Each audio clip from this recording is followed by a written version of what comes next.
Welcome once again to our First Star Logistics beautiful studio. We're talking draft. We're talking 2021 National Football League draft. The Bengals have the fifth pick of the 2021 draft in the books. They went with wide receiver. With that 38th pick in the draft, what do you think they're going to do? We'll talk about it.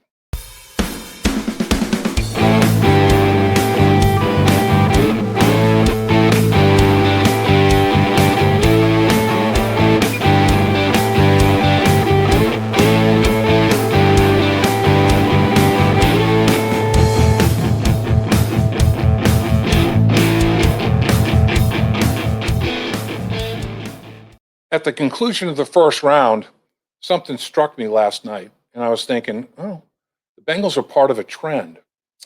You know, you've got Joe Burrow with his former teammate, Chase, working with each other in college, maybe an easier transition when they get to the National Football League because they've established some kind of a rapport, some kind of a connection. Well, how about other teams that did the same thing? Down in Miami, Tua, they reunited with Waddle. They played together at Alabama. Hurts, they reunited with Heisman Trophy winner Smith at the receiver position. Those guys played together at Alabama before Hurts transferred to Oklahoma. And then Trevor Lawrence, their very first pick of the draft, Jacksonville, later in the first round, reunited him with Etienne, who he worked with at Clemson, threw the ball to him a lot out of the backfield. So you have these young quarterbacks that you're trying to develop, and one way to increase chances for successful development is to have them surrounded by weapons that they had a brilliant career collegiately with. I think it's a little bit of a trend that showed up during the course of that first round in the 2021 draft on Thursday night. First, another thing that hit me: the first six picks of the draft were quarterbacks and receivers of the football, be it tight end Pitts or be it Chase with the Cincinnati Bengals. And then three of the next eight picks were offensive linemen. And I thought, oh boy, here comes the run on offensive line. There are only two more offensive linemen picked for the rest of the entire first round. Now I'm thinking, okay, well, when is the run going to be on edge rushers? I thought it might be right in the middle of the draft, like from 15 to 28. It didn't happen. And I thought, boy, there's a lot of edge rushers that are sliding. The Bengals may have a shot at a real legitimate edge rusher here at number 38 that they never expected to be on the board. Well, lo and behold, four of the last five picks of the draft in the first round on Thursday night were edge rush guys. So the run happened. It just happened at the end of the first round rather than where I anticipated it might be closer to the middle of the first round based on the importance of that. So that takes us to the 38th pick of the draft. What will the Bengals do? There still are a couple of really good edge rush players that are left out there. John Thornton, friend of our podcast, his client, Azeez Ojulari, he's still on the board. I think that probably surprises John Thornton and Ojulari himself. I think that he might be one of the first guys off the board in the second round. 5 picks before the Bengals get to number 38. I think he might be one of them. It's good news. An edge rusher's gone. That's disappointing. You know, he might be the first pick. Say he's the first pick of the second round. That would be 5 of the last 6 picks would be edge rush guys. That edge rush run may continue. Osai from Texas is also another guy that's on the board that's really highly regarded as an edge rush guy. You got to think he might go in one of those first 5 picks of the second round. If that's the case, there's another potential offensive lineman that might be available for the Cincinnati Bengals. So point is, there are 5 players before the Bengals pick at number 38 that'll be taken in the second round when it starts at 7 o'clock Friday evening. What if there's 3 offensive lineman candidates still available to the Bengals? There are 3 spots where offensive line will be taken, including the Bengals, and you have a half a dozen you feel comfortable with.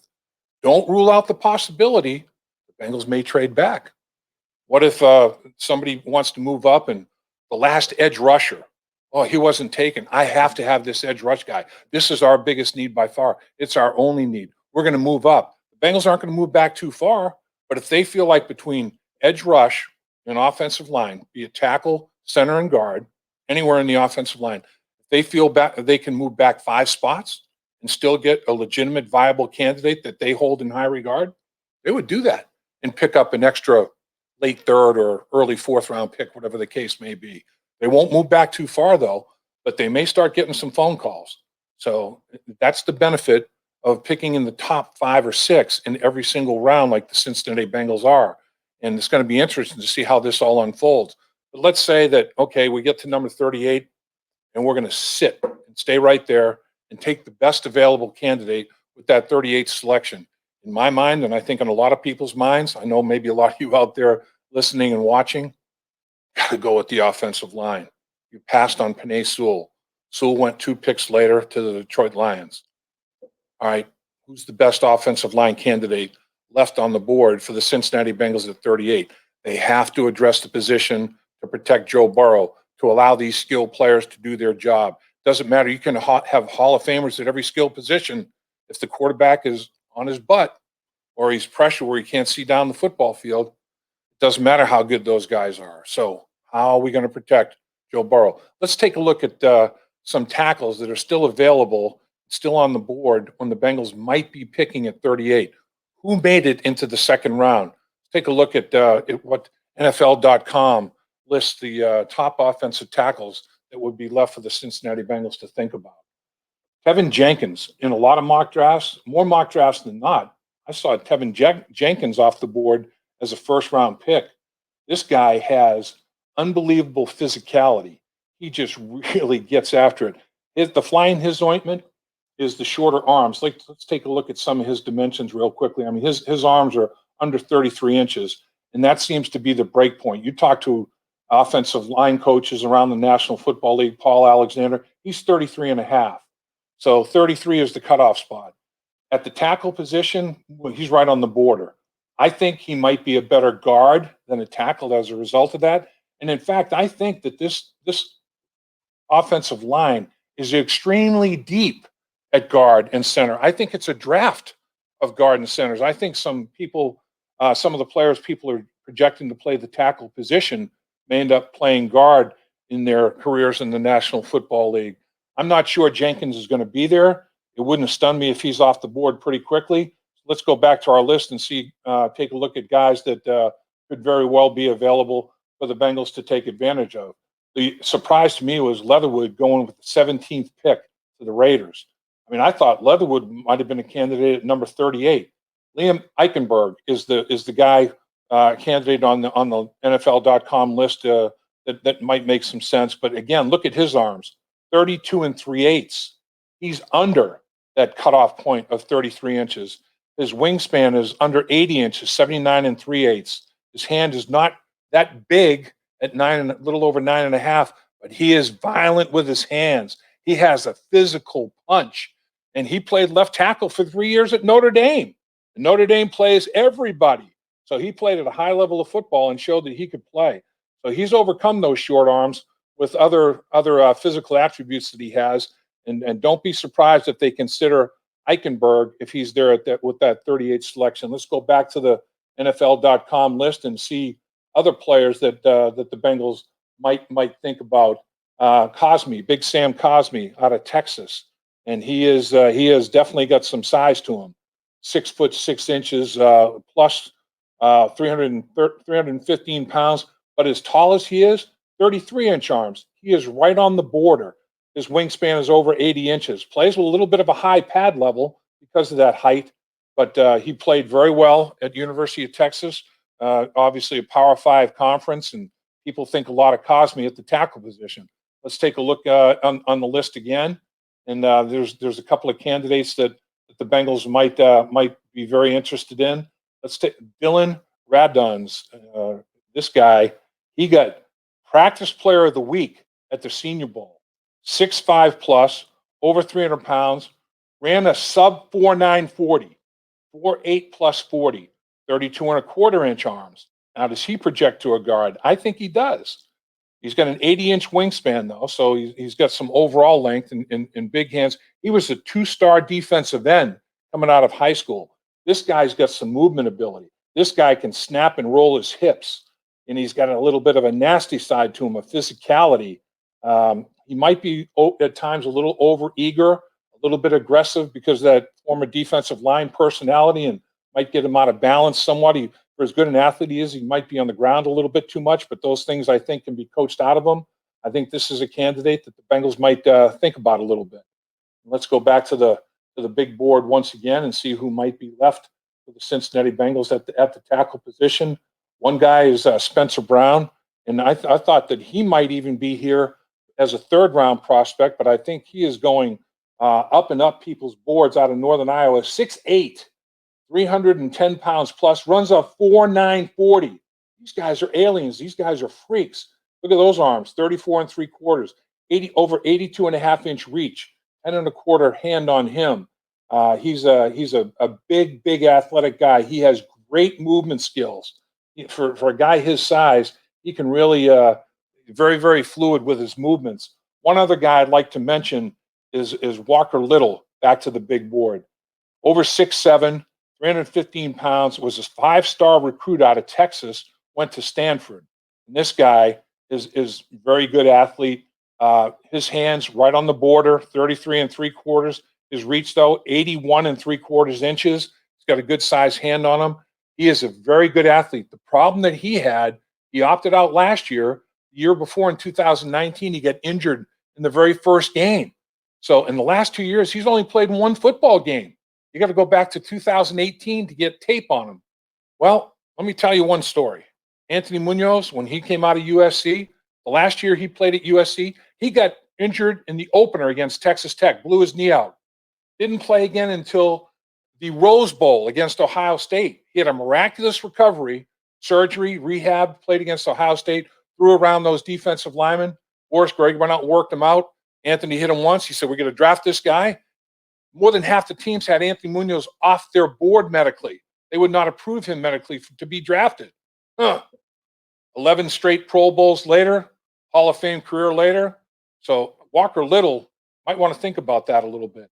So that's taking a look at the tackles. And like I said earlier, this draft, I think the strength of this draft could be at the guard and center position. Let's take a look at some of those guards. Dave Lapham here, and every day I am grateful for my experience to have played professional football.